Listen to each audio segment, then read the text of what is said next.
What's good, you sexy mother people? Welcome back to Henshin Gate, where the YouTubers are at it. I'm Jared. Hey, yo, it's Monday. You know what that means. It's time for all new Digimon Days with Digimon Beatbreak, episode 16, I think? 15, 16? Checks, notes, somewhere. I don't know where I put my damn tablet. This is episode 16, Where I Belong. Yeah, I knew that off rip.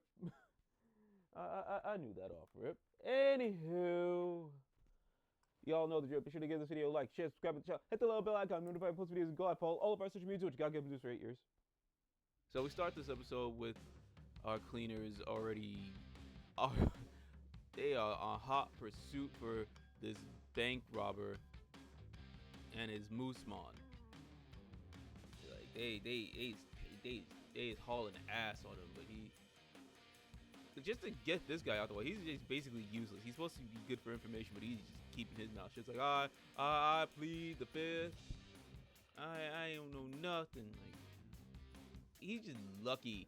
He's lucky Kyo didn't put no hands on him, because if he had put, belt to ass and that's over. Like the episode, I think that's what happened. Like if Kyo really showed some force on that guy, this episode would already be done. Like we wouldn't even have an episode to talk about here, but because the plot had to plot, we have to talk about this episode. So yeah, so we got the team on hot pursuit for this bank robber. We got Reina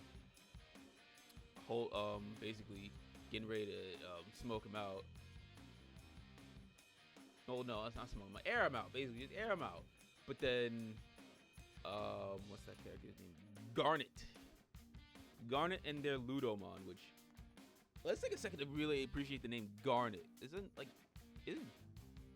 Garnet like a character's name in Steven Universe? I know very little Steven Universe. I know as much as I do through channels like the Round Table and like Film Theory and stuff like that. Film Theory and Foot of Affair. Those are the three main channels I know that would give me any information of Steven Universe that I know now. So if Steven Universe's character name is Garnet, that's awesome, because heard it, or is it there? The character's Digimon is called Ludomon, and I've been on a big kick of Star vs. Forces of Evil as of late. Like when I say a big kick, I mean I've been rewatching the show. I've already seen the series from like the second half of season 2 through the end of the series. So I know my stuff. So yeah, it's funny. Those like major network shows, characters, names now in Digimon. So yeah, I just wanted to take a second to be like, yeah, you know, I like it. Again, I've been on a big rewatch of Star vs. Forces of Evil, so I'm like, oh, Ludo. Yeah, Ludo. Like, yeah, it's funny. Get it. No, just me. I enjoy that. Fine. You know, fuck you. I find that funny. I mean.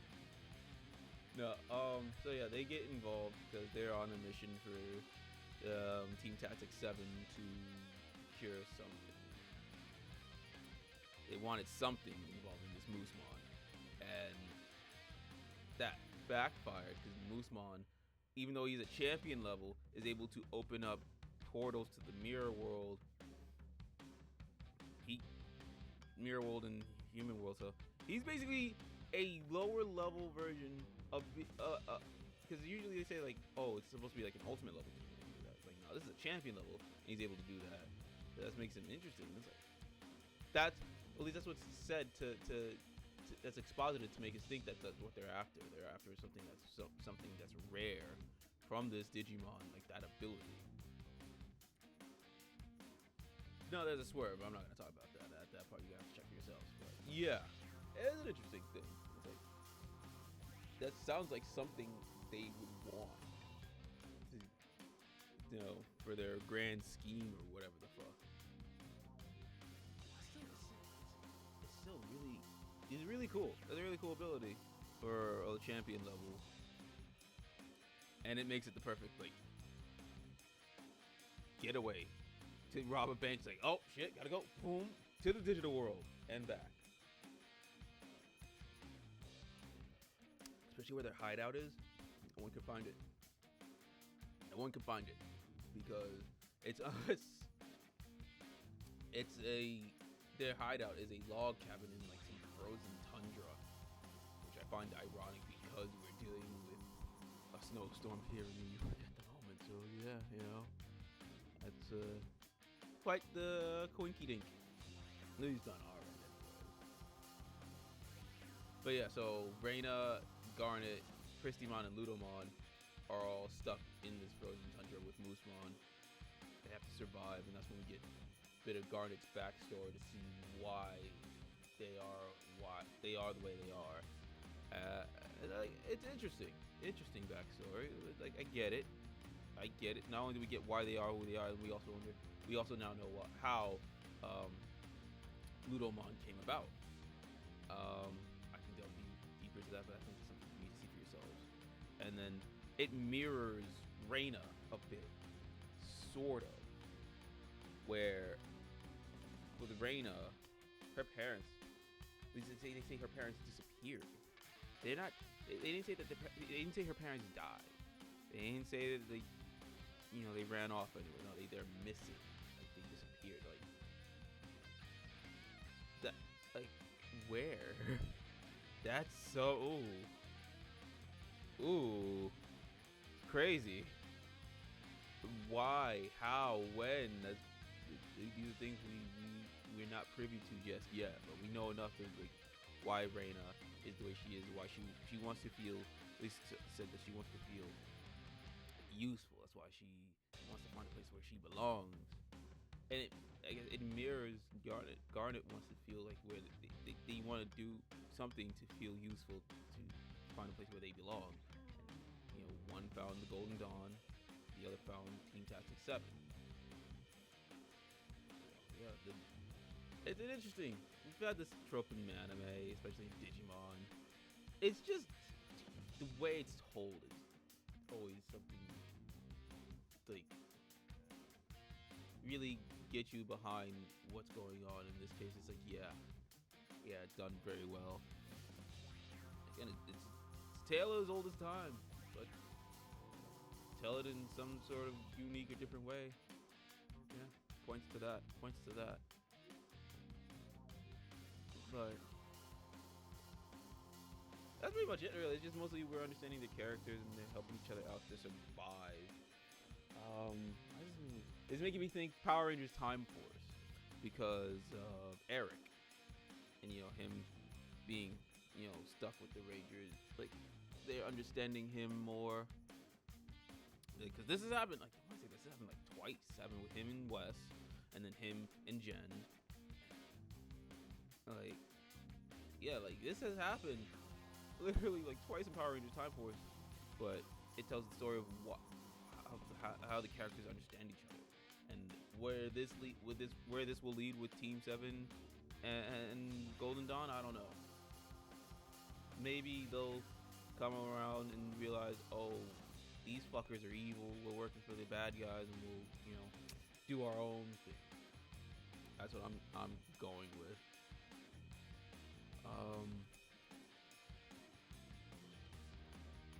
For now, yeah, it's just like that's basically it. Just learning about their characters and I mean, the rest of Team Tactics 7, they're looking for Garnet. That's it, really. They're not even looking for Garnet to look for their friend. They're looking for Garnet to do their job. They're like, wow. Yeah, obviously, Tomoro and Yakomon, they're not rocking with that.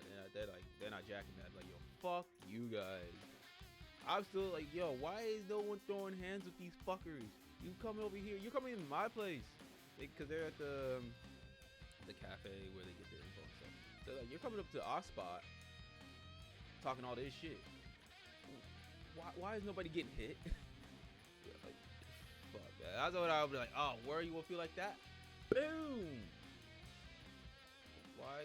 Like, especially because they've seen that. They not like that compared to Golden Dawn. They seen firsthand, like, yo, you think you hot shit? You think you Mr. Calculated, Mr. Tactical? Fuck you. I got that willpower, motherfucker. Shit, Green Lantern ain't got shit on me. I fuck you up. And what? I think that's why they walked off, because they don't want that problem. They know, like, yeah, we ain't there yet. We will get one up on them, but right now, no, so we ain't trying to find no problem. And yeah, so Reina and Garnet take time to really know each other because they need to survive. They find a plan to survive, and they do just that. They get back to their crew. Obviously, Reina is able to cure Musman and Sapotama, but Garnet, they wanted something else. I'm not gonna say what. I actually don't even know what for, but actually that makes them even worse. Is like that makes it even worse. Is like what they're taking. Like now I'm thinking about it. I was like, yo, the possibilities are endless of what they're gonna do with it. What are they gonna do with it? It can't be good for our crew. So yeah. No, all in all, this is a good episode. It's really good for the character. It's good for our characters, and you know the action's pretty cool. But it's the characters and the story, and the implications of what's to come that what makes it really, really good. And, I mean, yeah, some people deserve to get an ass whooping a bit more than others, but you know, hey, look, the story has progressed. And we're gonna get more into that next week, most likely. Oh no, this is still getting 5 stars. Well, another damn good episode of Digimon as always. But it's not about what I think now; it's about what you think. Sound off in the comments down below. Also, be sure to give this video hype or whatever the fuck that means, and check out all of our other Digimon Beatbreak reviews. Ghost Game is coming back. I always have to say that because it's true. Just life be lifing. We've also got all new K-pop music Mondays. You can check out the last 3 episodes now, and then you can check out the next episode later tonight or afternoon, whenever that comes out, later today. But then also tonight, Armasaurs episode 10. Yeah, episode 10. You can check out Armasaurs episode 10 review later tonight. Also check out all the previous Armasaur reviews, and also, you know, check it out on Disney Plus February 18th. And the figure reviews will be happening later. What else have we got? We've also got Superhero Time with Kamen Rider Zets and number 1 Sentai Go Juger. At the time of this recording, we have 2 episodes left of Go Juger, and then that's it for Super Sentai for a while. Outside of, you know, the team-up movie with Go Juger, which we will cover here because why not, right? I guess. Oh, what else we got? We got Letterkenny review seasons 1 through 12. By the end of the month, Shorzy season 1 will be up, and it's been confirmed that we are getting a season 6 of Shorzy, so that's fucking great. We also got other stuff coming down the pipeline, but until then, we'll catch you guys later. Peace.